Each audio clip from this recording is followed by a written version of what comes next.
ஹோஓபோனோபோனோன்னு ஒரு ஹவாயின் ப்ரேயர் இருக்குது. இதோட கோர் பிரின்சிபிள்ஸ் நம்மோட அனுபவங்களுக்கு நாமே பொறுப்பு. அதனால் தவறு யார் செஞ்சதாக இருந்தாலும் நானே அதுக்கு பொறுப்பேற்றுக்கிட்டு அதை சரி செய்கிறேன். இன்னொன்று, மற்றவங்களையும் நம்மையும் மன்னிச்சுக்கிறது. இதை பற்றி இன்னும் விரிவாக பார்க்கலாம்.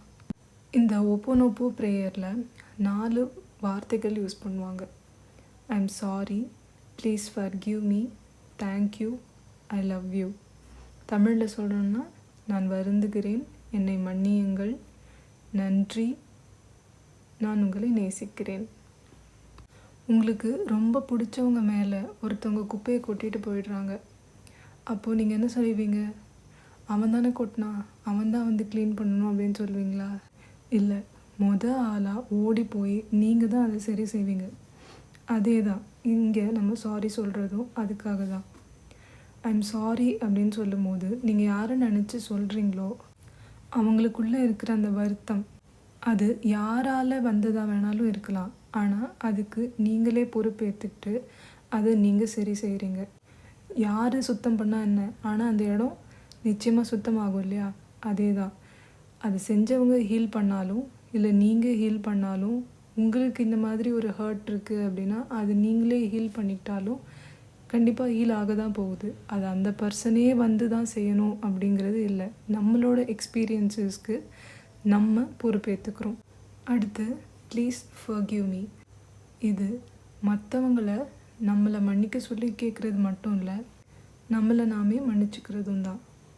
இது மூலமாக நமக்குள்ளே தேங்கி இருக்கிற அந்த எமோஷ்னல் பேர்டன், அந்த வலி, அது எல்லாத்தையும் நம்ம ரிலீஸ் பண்ணுறோம். இதை சொல்லும் போது அந்த உணர்வோடு சொல்லணும். இதை நீங்கள் வேறு யாராவது ஒருத்தவங்களை ஹீல் பண்ணுறதுக்காக நீங்கள் சொல்கிறீங்கனாலும் அந்த உணர்வோடு சொல்லணும். அவங்களோட எமோஷ்னல் பேர்டனை, அவங்களுடைய வலிகளை நீங்கள் ரிலீஸ் பண்ணி விடுறீங்க. அது மூலமாக அவங்களுக்கு ஹீலிங் ப்ராசஸ் ஸ்டார்ட் ஆகுது. அடுத்து, நன்றி, தேங்க்யூ சொல்கிறோம். இப்போது அந்த மனசு சுத்தமாகியிருக்கு, அவங்க ஈலாகியிருக்காங்க. அதுக்காக நம்ம நன்றி சொல்கிறோம். அது மட்டும் இல்லாமல் இதுக்கு முன்னாடி நடந்த எல்லாத்தையும் நான் விட்டுட்டேன் அப்படிங்கிறதுக்கு ஒரு அடையாளமாக இந்த தேங்க்யூவை நம்ம சொல்கிறோம். அடுத்து, லவ் யூ. அன்கண்டிஷ்னலாக, இதுக்கு முன்னாடி நான் உன்னை வெறுத்திருக்கலாம், இதுக்கு முன்னாடி எப்படி வேணாலும் இருந்திருக்கலாம், ஆனால் இந்த செகண்ட்லேருந்து ஐ லவ் யூ, என்னோடய அன்பை நான் உனக்கு கொடுக்குறேன், என் அன்பு உன்னை ஹீல் பண்ணட்டும் அப்படிங்கிற அர்த்தத்தில் அதை சொல்லணும். அந்த உணர்வில் அதை சொல்லணும். இதை எப்படியெல்லாம் யூஸ் பண்ணலாம் அப்படின்னா, ஒன்று, நமக்கே யூஸ் பண்ணிக்கலாம், நம்மளை ஹீல் பண்ணுறதுக்கே யூஸ் பண்ணிக்கலாம். இல்லைன்னா இன்னொருத்தரை ஹீல் பண்ணுறதுக்காக இதை யூஸ் பண்ணலாம். அவங்கள நினச்சி I am sorry, please forgive me, I thank you, I love you அப்படின்னு அவங்கள நினச்சி சொல்லலாம். இல்லைன்னா உங்களை நினச்சே உங்களுக்காகவே நீங்கள் சொல்லிக்கலாம்.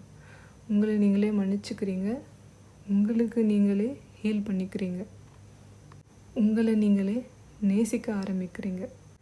இதை ஒரு நாளில் எத்தனை தடவை வேணும்னாலும் சொல்லலாம், எப்போ வேணும்னாலும் சொல்லலாம். சிலர் 108 தடவை அந்த மாதிரியெல்லாம் இதை ஒரு மந்திரம் மாதிரி பயிற்சி பண்ணுறவங்க இருக்கிறாங்க. இதனுடைய பலன்கள் என்ன அப்படின்னா, ஆழ்ந்த அமைதி கிடைக்கும். உங்களுக்கு யார் கூடயாச்சும் பிரச்சனை இருந்துச்சு அப்படின்னா அவங்கள நினச்சி இதை சொல்லும் போது, உங்களோட இந்த ரிலேஷன்ஷிப் நினச்சி சொல்லும் போது அந்த ரிலேஷன்ஷிப் ஹீல் ஆக ஆரம்பிக்கும். உங்களுக்குள்ளே ஒரு சமரசம் ஏற்படும். உங்கள் மேலேயே உங்களுக்கு நிறைய வருத்தம் இருக்குது, கில்ட் இருக்குது அப்படின்னா உங்களுக்காக நீங்கள் இதை யூஸ் பண்ணும்போது அந்த கில்ட்டெல்லாம் போகும். உங்கள் மேலே செல்ஃப் லவ் அதிகமாகும்.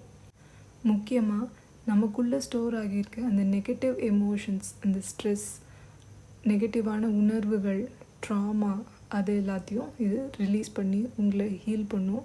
இதன் மூலமாக உங்களுடைய ஹெல்த் வந்து இம்ப்ரூவ் ஆகும் அப்படிங்கிறது தான் பலருடைய எக்ஸ்பீரியன்ஸாக இருக்குது. நீங்களும் இதை ட்ரை பண்ணுங்கள். ட்ரை பண்ணிவிட்டு உங்கள் எக்ஸ்பீரியன்ஸ் என்ன அப்படின்றத கமெண்ட்டில் எனக்கு சொல்லுங்கள். தேங்க்யூ.